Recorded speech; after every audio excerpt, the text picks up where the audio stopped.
Birmingham to Doha with Qatar Airways on their Boeing 787s. It's the old style lie flat seat, but it is still in the 121 configuration.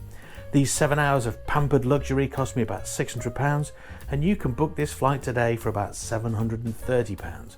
And of course I'll tell you exactly how you can do this a bit later on. My journey to Doha began with a 1-hour train journey to Birmingham International from Stafford Station, and it's usually an ugly and uneventful journey. And I decided to book myself a first class ticket, and the reason I booked a first class ticket is because the economy tickets tend to be in crowded carriages, very little room for luggage, and of course I've got a suitcase, I've got a couple of carry-ons. Now if it had been a massive price difference I would have just had to take the luggage into economy, but it was £13 for economy or a standard ticket, and it was about £20 for a first class ticket. I've been rather spoiled here. I've got my nice cup of coffee and I've got a full English breakfast. Let me just spin this round so you can see it. Now that looks absolutely amazing, doesn't it? What a brilliant breakfast that is. So straight away the ticket's paid for itself. Birmingham Airport has excellent train connectivity with direct trains from London, Glasgow and Edinburgh. Trains from the southwest have to change at Birmingham New Street. Taking the train to the airport is always a bit of a gamble in the UK. Cancellations and overcrowding are common. Well, chaos reigned at Birmingham New Street. The previous 2 trains to Coventry were cancelled, so this train I'm on now does stop at Coventry, and it is absolutely rammo. So I'm really glad I'm sat in first class. There are a few people without first tickets that have come in, and I've just moved my stuff off a seat so a lady can sit opposite me. Shouldn't need to be said, but please take your bags, coats, anything that is the person's bum off passenger seats when the trains are quite so busy. This does sort of tell you why it's not always great to travel with the train in the UK. It can be unpredictable. Things can go wrong.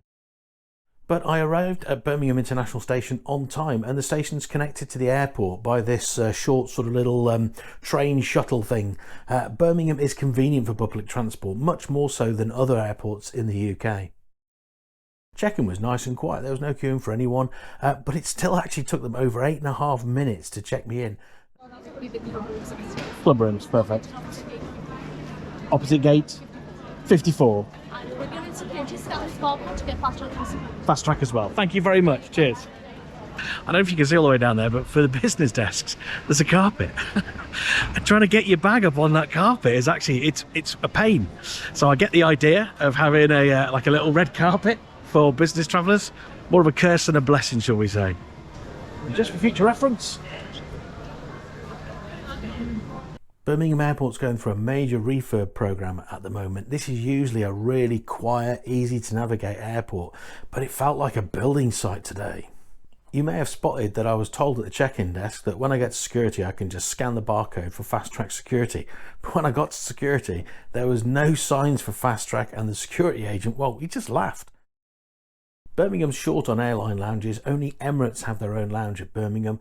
It's by gate 54 if you're flying out with Emirates.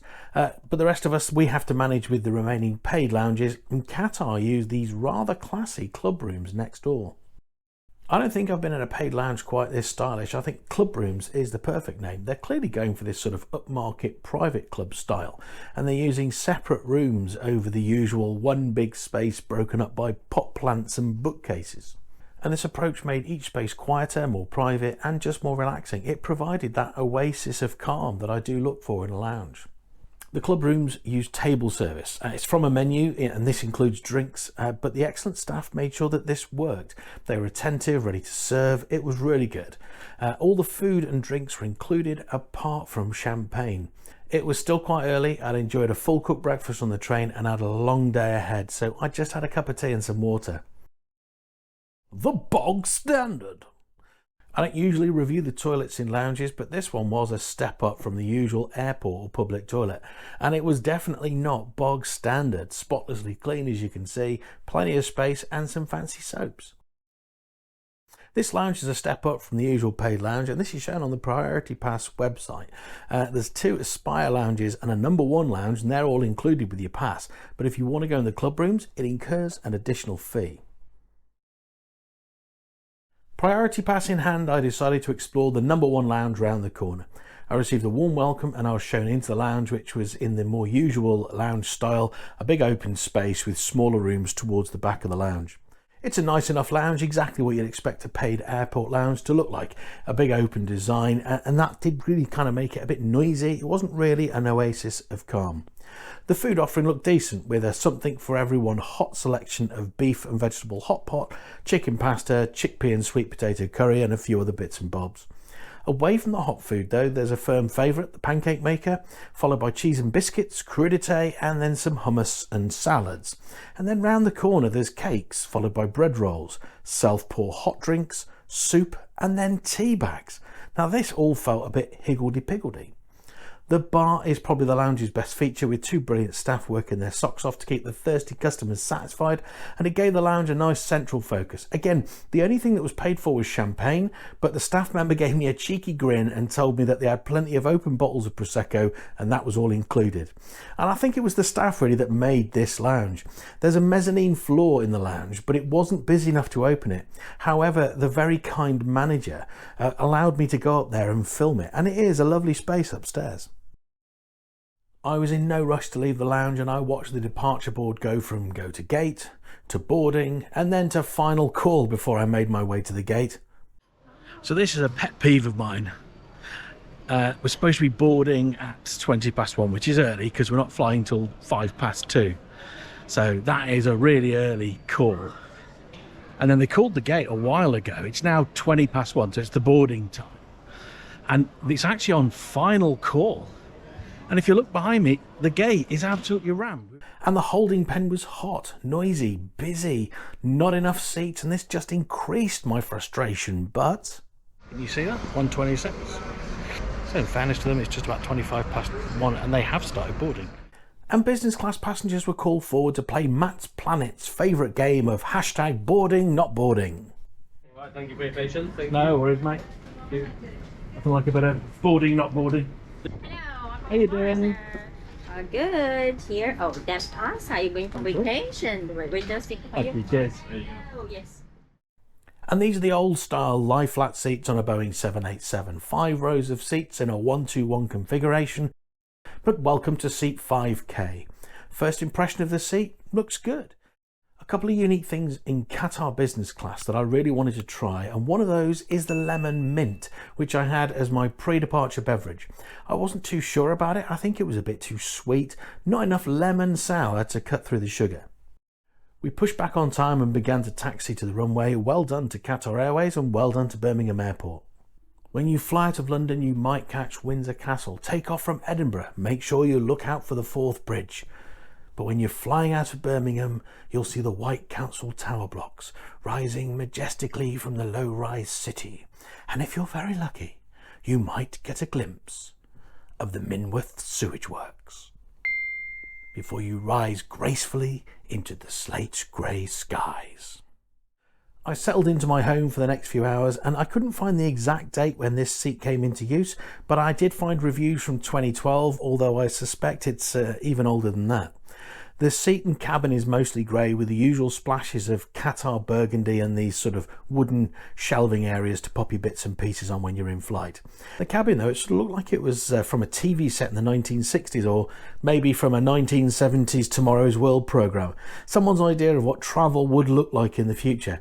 But it really didn't feel like it had aged well. It looked quite dated. At the rear of the cabin there's this small bar, and it has snacks and fruit on it, and it's just in front of those 2 private seats that are lovingly known as the honeymoon seats. They do offer additional privacy, but they are slap bang in front of economy, and they're right between the 2 business class toilets. I suppose our honeymooners could use the toilets at the same time and then practice synchronized sitting. Hope I pronounced that right. Shortly after takeoff, the table was laid with the tablecloth. It was the correct way up, and it was finished with this silly electric flickering candle. It feels like freshly baked bread. And that bread was really good. I love good bread with butter, and this was surprisingly good. The butter needed to be salted though. There's also this little bottle of oil and vinegar, and you just give it a shake to mix it up. Oh, it was the perfect alternative. It was wonderful. Oh, I love that. That's an amuse bush for you. That's the Alaskan crab salad with some green oil. And while I was tucking into the bread, the amuse-bouche arrived. And this is a genuine amuse-bouche. It's not on the menu. It's a single mouthful to amuse the mouth. Now, I really wanted to try the meze because that's what everybody talks about. But I was at the back of the plane and predictably they were out. But this was actually a stroke of good luck because the seared tuna I had in replacement was superb. I mean, look at that presentation. Tasted amazing as well. But then came the low point, and it's my own fault. I should have known better. Salmon with a butter sauce, it's just one of those combos that works. The delicate salmon flavours, the richness of a tangy beurre blanc, oh, perfect. And when I saw it on the menu, I just ordered it without really thinking it through. It was baked salmon, and it was baked for sure. And any butter sauce should be served within a minute or two of it being made, which this obviously hadn't been. I mean, how could it have been? And so the rather thick sauce just sat on top of the overcooked salmon. Now, if I thought about it, I wouldn't have ordered this because this dish on an airplane, it's never going to live up to my expectations unless there's a chef on board whisking butter into white wine. So to the dessert course, and I ordered the berries with orange syrup. Now, I love light desserts like this, especially after 3 courses and 3 bread rolls. Yes, they were that good, I pretty much ate all of them. It's another dish that Qatar do, and it's often recommended. And it was everything I'd been told to expect. Wonderfully fresh fruit, a delicate syrup, and a small spoonful of cream. I rounded the meal off with a coffee and a brandy, and apart from the slight misstep with the salmon, it was a great meal, with the amuse-bouche and the seared tuna being real highlights. And by the end, even that silly candle had sort of grown on me. Firstly, the screen. Now, this is an older seat with presumably an old screen, but it was bright, it was quite large, and it was responsive. No need for me to use that silly remote on the cable. A big plus for me. Lots of movies. Now, I'm a bit out of touch on the latest releases, so you can decide if this is a good selection of new releases or not. But I rarely watch movies. For me, it's all about the box sets. And lots of airlines now, they've got plenty of shows to pick from, but just a few episodes in each series. BA have the first 3 episodes of each series, which is frustrating on a long flight, especially when, you know, we're all used to now just having box sets on demand. But Qatar had lots of full season box sets for me to binge on. The headphones were good too, noise cancelling over-ear headphones, comfy, good quality, and they were as good as my Bose headphones. A big step up from Qatar's terrible economy headphones. The Bog Standard. The toilets in this flight were a step up from the standard airplane toilet. It was a bit bigger than an economy toilet, had this little seat and some wipes, and it had a window, which would be fun during the day or perhaps when you're on the ground. There's some nice little bottles of potions and lotions, there's a vanity mirror, and the sink is a nice dark colour, which I liked. Spotlessly clean with the staff bobbing in and out all the way through the flight. It is a step up from the usual loo, and it is above the bog standard. At the seat there was a daytime flight amenity kit, which I opened at home a bit later on. It's quite small, but it consisted of some face cream, eau de toilette, small bottle of moisturising lip balm, body lotion, a leaflet to help me buy more if I liked the samples, and then some flight socks.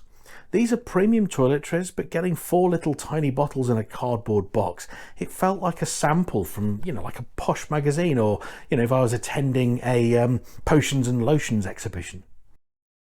Time to get comfy, and the seat controls had more buttons and options than you usually get, but it still did pretty much what every other lie flat seat does. The leg rest lifts up and goes down, the main seat slides forward while the backrest reclines. And you could tell the seat was old when the motors kicked in. They complained quite loudly, and I wouldn't have been surprised if there was a bang and a little puff of smoke as a motor failed. I wasn't sleeping on the flight, but I did try out the bed. The armrest goes down as the seat reclines. I really like that. Gives you a bit of extra width. A decent foot cubby too. I think I would have been fine napping on this flight. The tray table in this footage is fully stowed, and it might have been an issue. I can't imagine why it's designed to stick out like this. But it is a decent tray table. It slides back and forth, so you might be able to get out without having to stow it completely. And it was good to work on as well.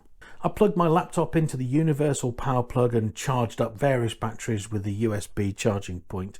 Although it's an old seat, it does have everything you need.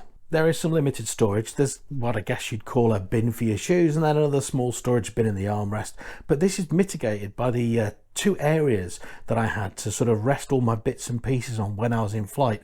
I just had to tidy my toys away when we were coming into land. And as we began the descent, the cabin crew came round with 2 little chocolates, which was a nice touch. I mean, that's how you end well. And another quick mention on the crew that served me. I have to put them up there as one of the best crews that I've had. If anything, they were over attentive, regularly checking in on me, making sure I didn't need anything. And I felt like at one point I sort of thought I wanted a do not disturb sign. This flight was part of a trip to Bali via Doha, and I paid for the flight using 80,000 Avios and £385.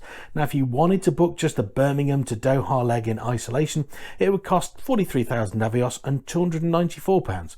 So if we value the Avios at 1p each, then it costs £730 to experience 7 hours of Qatar Business Class, or about £100 an hour.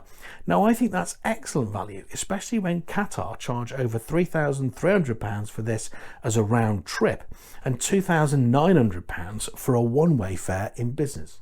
So simply put, I just paid for this on the Qatar website using Avios that I transferred from BA, and you can buy them from BA at about a penny each. So I hope you've enjoyed the video. Please give me a like if you did. I had about 8 hours before my onward flight to Bali from Doha, so subscribe to get a notification when that video is released. Or it might have been released already and it's there on the screen ready for you to click on. And if it is, then that is what you should watch next. In any event, thank you for watching and joining me on my Grey Gap Year.